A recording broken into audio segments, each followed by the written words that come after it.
Sobre la tierra emergida, sobre la piel seca de nuestro mundo transcurren los ríos. Surcan los continentes irrigando enormes pedazos de tierra.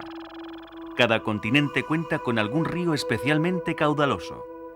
El Amazonas surca Sudamérica.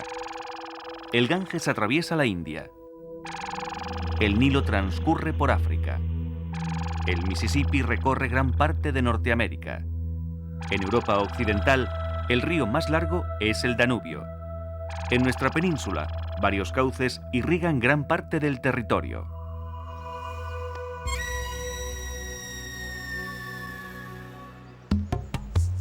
Pero los ríos son mucho más que agua. También se constituyen en símbolos que, más allá de su importancia ecológica, son un caudal de historia y cultura. Siempre se ha comparado a los ríos con las venas. Es una forma muy gráfica de reconocer su importancia. De hecho, no hay ciudad o pueblo que no cuente al menos con un pequeño riachuelo que satisfaga las mínimas necesidades de agua. Precisamente en torno a las márgenes de los ríos existe una comunidad de plantas y animales que llevan una doble vida entre el agua y la tierra. La frontera entre el mundo seco y el húmedo crea muchas posibilidades para sacar provecho. Por eso las orillas de nuestros ríos son un excelente lugar para observar una considerable diversidad de seres vivos. El estrecho margen que comparten el mundo seco y el acuático nos va a sorprender por su doble personalidad.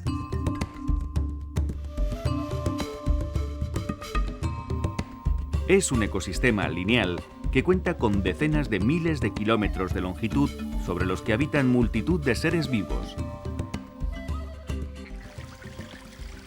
Ya desde lejos advertimos un sonido típico de los ambientes fluviales.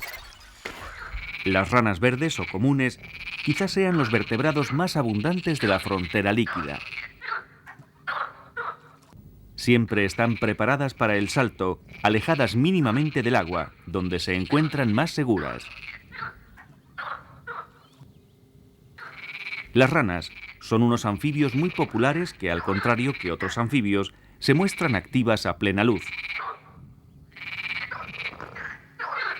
Sentadas tranquilamente en la orilla, podemos observar cómo se aparean durante la primavera. Los machos croan repetidamente.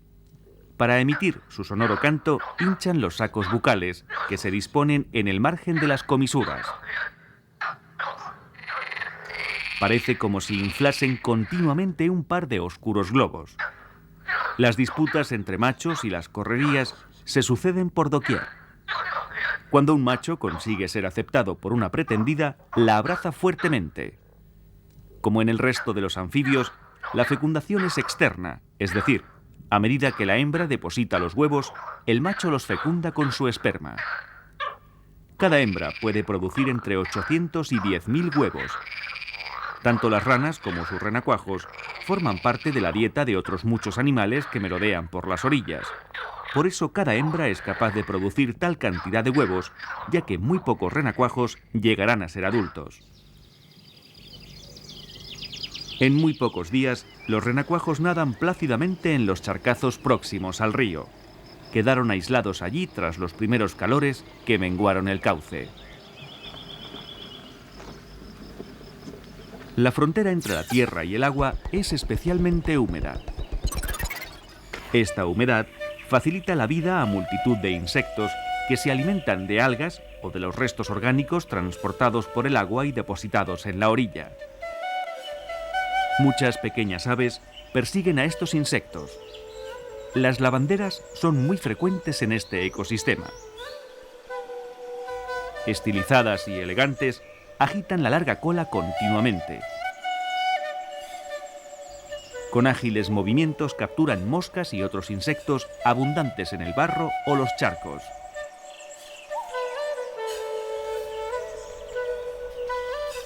La lavandera cascadeña suele construir su nido muy próximo al agua.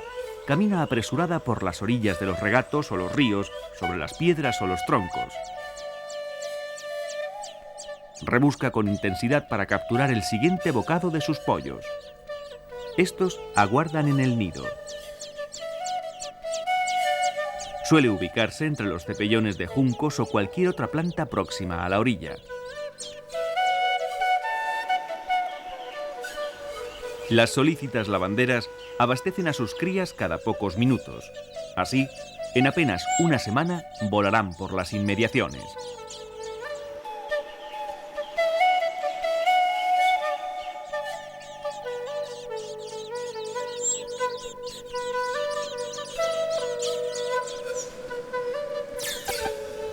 La lavandera blanca también frecuenta las orillas.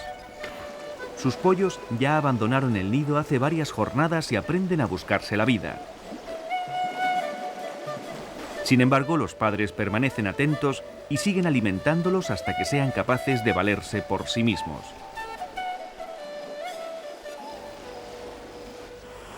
Las márgenes de los ríos también son el hogar de unas aves mucho más discretas.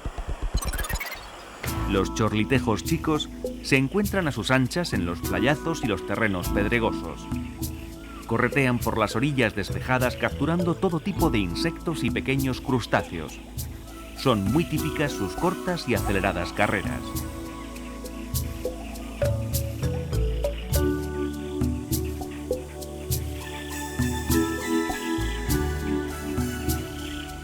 Los acúmulos de cantos rodados ejercen una peculiar atracción para los chorlitejos. La razón es muy sencilla. Es el lugar perfecto para poner sus huevos. Los huevos de estos limícolas tienen el mismo aspecto que los pequeños cantos rodados de los ríos. Gracias a sus colores, pasan desapercibidos y los chorlitejos se ahorran la construcción del nido.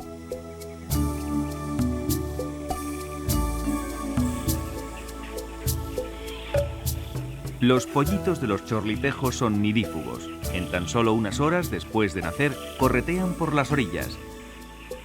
En caso de peligro, se acurrucan en el suelo. El color de su plumón les oculta de la vista de sus hambrientos enemigos.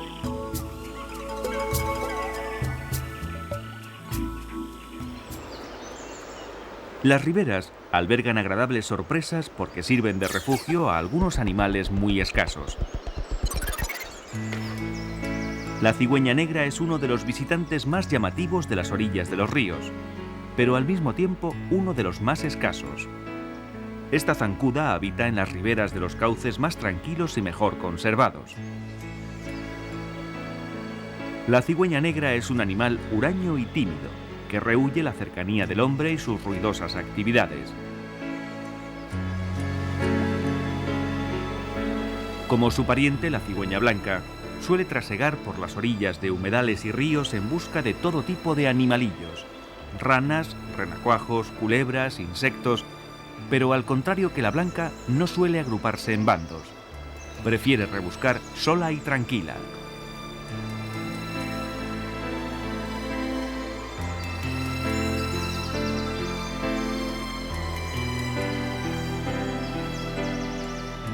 También para nidificar, prefiere lugares tranquilos y solitarios. Con cierta frecuencia, instala su gran nido en los cantiles cercanos a los ríos. Allí, alejada de miradas y molestias, cría 3 o 4 pollos. Cuando atisban la llegada de alguno de sus padres, crotorean emocionados ante la proximidad de la suculenta comida.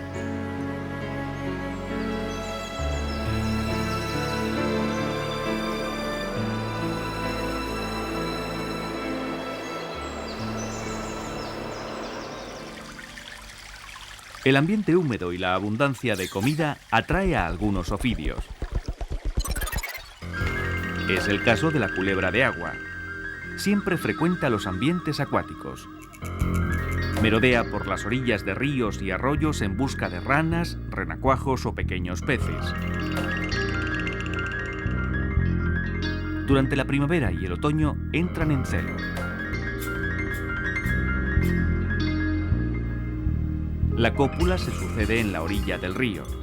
Macho y hembra buscan un lugar tranquilo y se acoplan.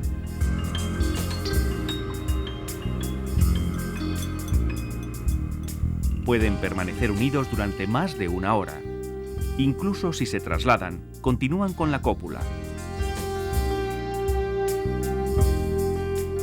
Poco después, tras la fecundación, la hembra depositará entre 4 y una veintena de huevos en algún lugar húmedo próximo, como no, al cauce.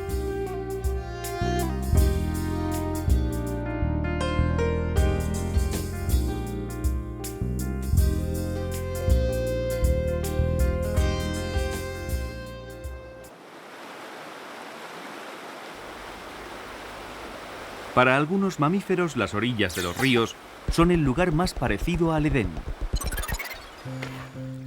Las nutrias muestran una fisiología y un diseño corporal perfectamente adaptados para la vida anfibia. Su cuerpo es fusiforme y por tanto hidrodinámico. El pelaje es corto, denso e impermeable, pero aún existen otras claves que nos hablan de su vida anfibia. La poderosa cola es larga y le sirve como potente remo y como timón.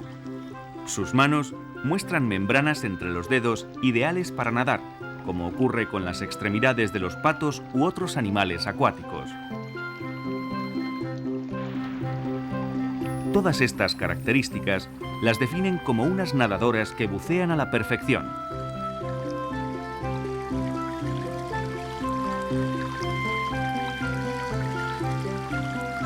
Sin duda, podemos decir que se desenvuelven como pez en el agua. Tal es así que capturan sin dificultad a los peces en su propio medio, aunque no desprecian ranas o cangrejos de río.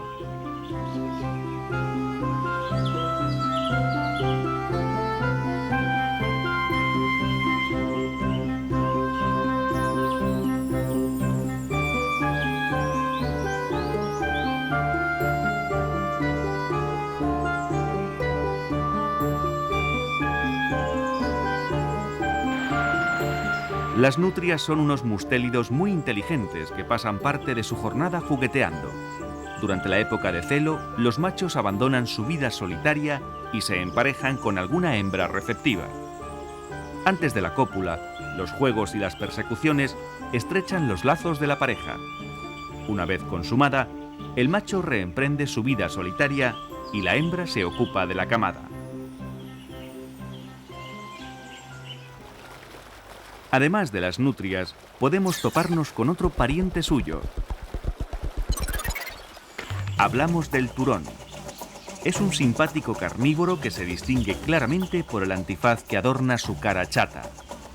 Su cuerpo es muy alargado, pero las patas y la cola son bastante cortas. Eso no impide que se desplace con agilidad entre las rocas o los troncos de las riberas de los ríos. Estos ámbitos fluviales son muy frecuentados por los turones.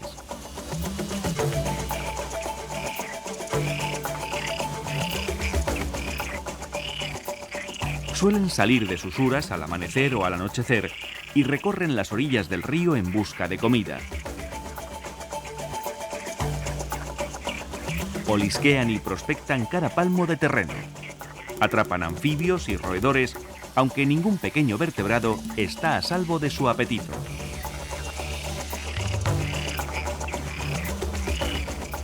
Nuestro viejo conocido, el chorlitejo, va a encontrarlo en su camino. El turón rebusca por la orilla ante la creciente alarma del chorlitejo.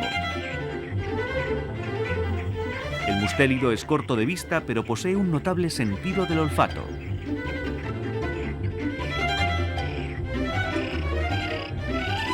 Ante su cercanía, el chorlitejo prepara rápidamente una treta. Va a intentar alejarlo del nido. En un acto temerario se levanta y se acerca a su hambriento enemigo batiendo el ala como si estuviera rota. El sorprendido turón sigue al pájaro que parece herido.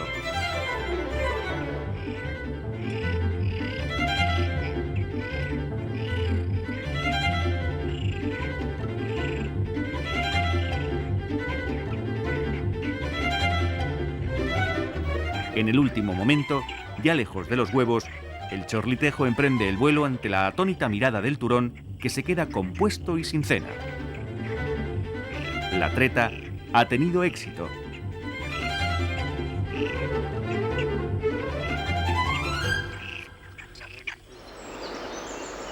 No muy lejos, otro peligroso mamífero se acerca al río. Versátil y voraz, nos topamos con una rata parda. La rata parda necesita la cercanía del agua para vivir.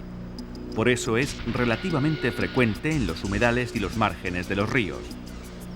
Estos animales son relativamente nuevos en Europa. Originarias de Asia, llegaron a Alemania en 1750 y a España hacia 1880. En tan escaso periodo de tiempo, ha colonizado cada rincón del viejo continente. Las ratas pardas tienen una reputada fama de adaptables. Son capaces de nadar sin problemas, de correr, trepar y cavar, y también de aprovechar cualquier tipo de alimento. Desde los huevos del chorlitejo a basuras o las cosechas de los humanos.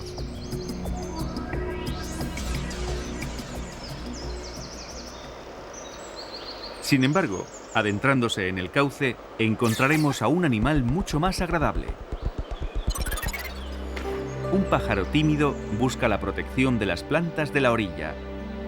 La polla de agua es bastante frecuente en los tramos más tranquilos de los ríos, en las lagunas e incluso en las acequias. Sin embargo, es muy cautelosa y no resulta nada fácil observarla sin que se asuste.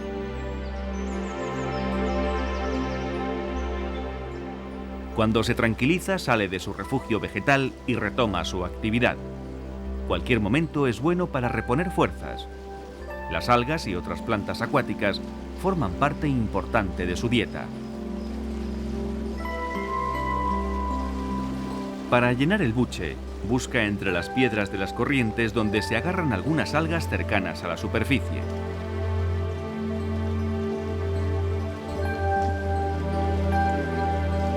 Pero la polla de agua tiene la misma facilidad para corretear como para nadar o bucear, así que podemos descubrirla en cualquier lugar del río.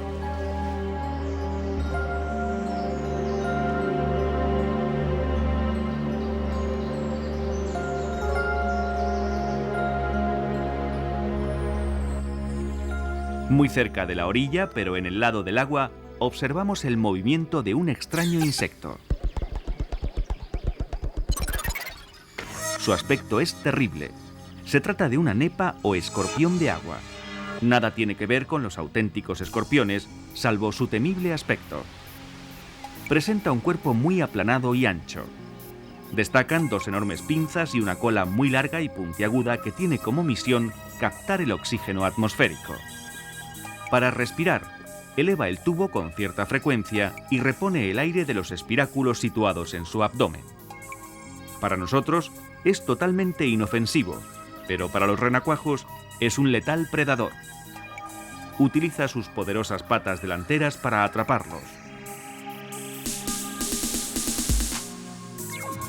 Como si fuera una tenaza, aprieta el fémur dentado contra la tibia, de forma que no puede zafarse el renacuajo. Las orillas de los ríos presentan una vegetación bastante peculiar. Algunas de las plantas habituales de estos alargados ecosistemas son muy populares. Es el caso de la menta. Muchos rincones de la vega del río están aromatizados por su delicado aroma. Desde muy antiguo se utiliza como condimento o como tisana, ya que posee propiedades digestivas. Existen muchas especies distintas de menta, pero la ribera del río nos regala con un buen puñado de otras plantas muy útiles. Además de las mentas, son frecuentes los berros, las ortigas o el llantén. Todas ellas tienen propiedades medicinales o culinarias.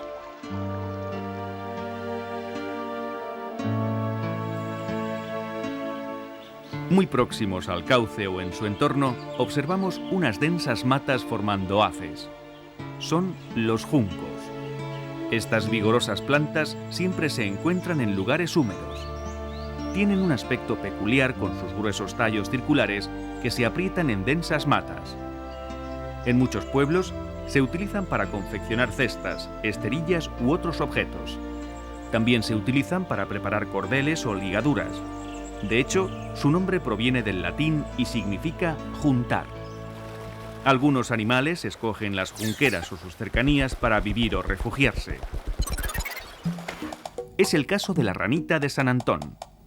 Esta delicada rana precisa de ambientes húmedos, pero solo se acerca al agua durante la época de celo.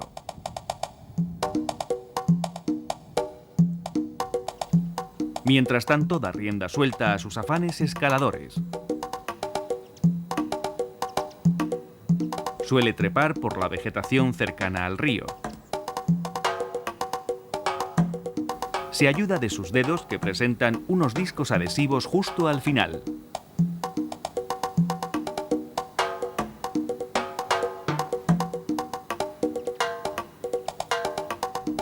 Su intenso color verde la camufla perfectamente en su entorno. Podemos descubrirla entre los juncos, las espadañas o las zarzas. Camuflada e inmóvil, sorprende a su comida compuesta por pequeños insectos.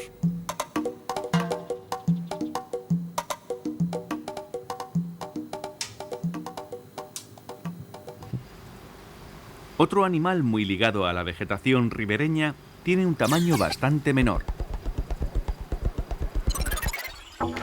Nos encontramos con unas arañas muy ligadas a las junqueras y las cercanías de los ríos. Podríamos bautizarlas como arañas de los juncos, aunque los científicos prefieren el rimbombante nombre de tetragnátidos.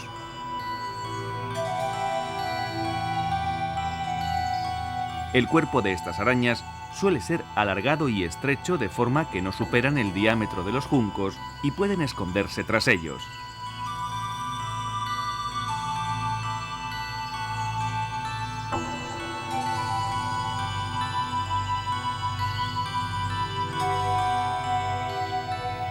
Construyen unas delicadas telarañas entre la vegetación y capturan multitud de pequeños insectos, efémeras y moscas.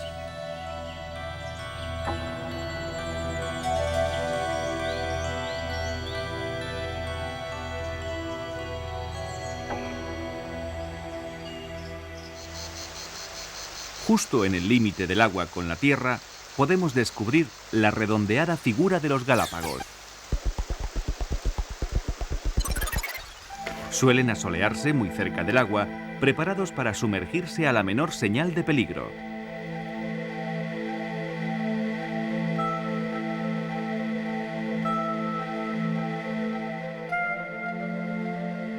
En Europa solo viven dos especies de galápagos: el europeo, de distribución bastante amplia, y el leproso, que se restringe a la península ibérica y a la griega. Ambos quelonios disfrutan tomando el sol plácidamente en las orillas de los ríos tranquilos o cualquier otro humedal.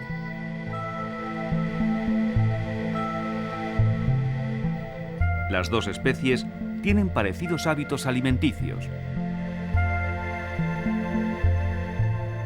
Predan sobre anfibios, renacuajos o peces. También cazan insectos y no desprecian los restos de carroñas o vegetales.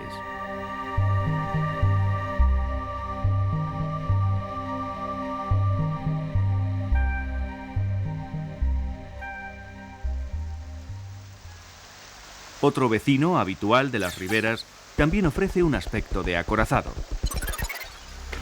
Hablamos de los cangrejos de río. En el siglo pasado, debido a una epidemia, prácticamente desaparecieron los cangrejos autóctonos de Europa. Para cubrir su nicho ecológico, se importaron cangrejos americanos que hoy ocupan gran parte de los ríos y humedales del continente. Sin embargo, esta especie extranjera resultó demasiado agresiva. Muy competitiva, se reproduce con facilidad y se alimenta de animales y vegetales. Al final, el remedio resulta peor que la enfermedad.